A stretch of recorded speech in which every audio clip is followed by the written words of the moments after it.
Hinduism, including the other religion which came in India, like Buddhism, Sikhism, Jainism, all of these religions which were originating in India, they follow a very different sort of thought. They first of all do not think death to be a full stop. They consider death to be a transition into a new beginning. Okay. So for us, death is not the end. Yeah.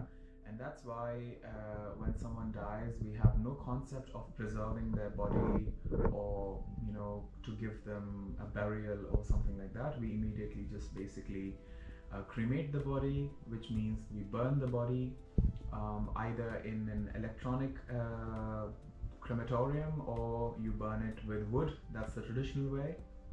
And once you burn the dead person's body, you would collect their ashes, and then a few days of so you're allowed more or less to mourn, to feel sad for a few days. That's like about 15 days. But after the 15 days are over, you go to the holy river and then you throw the ashes in the river, and then that's a bit like goodbye. Like you say goodbye to that person, and you try to move on in your life.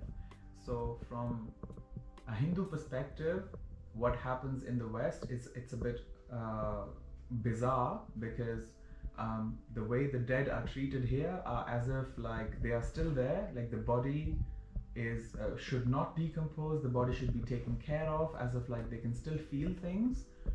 But in reality, I mean, they're dead. The body it's just the waste, which remains behind.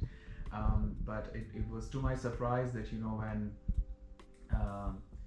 someone was passing away, you basically decorate them in like expensive new clothes, and then you sprinkle chemicals which stops their body from decomposing, and then you invest so much in like a expensive coffin with cushion and comforting pillows and everything, and then you close the coffin, and then you bury that coffin in the ground, which again you have to pay for. So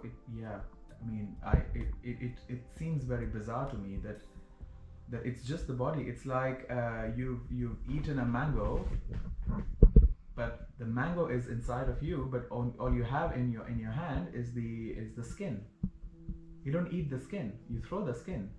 So similarly, dead body is just the skin, because the actual mango is gone. So what's the point of preserving them? And the entire thing about paying hefty prices for burial, that was that I was telling you yesterday. Yeah. Wow. Okay. Yeah, so that's also like it's a very ancient European practice, because of course people will keep dying, and then there's only limited space for them to bury. So it's nothing to be uncomfortable about, but it's just something very practical, that the cemeteries, especially the cemeteries which are close to the church, because they have limited land parcel, and especially imagine you go to a famous church which is in the middle of the city, and they have like a little graveyard section. Well, it's definitely not jungle, so they can't keep expanding it. They have like a little section. So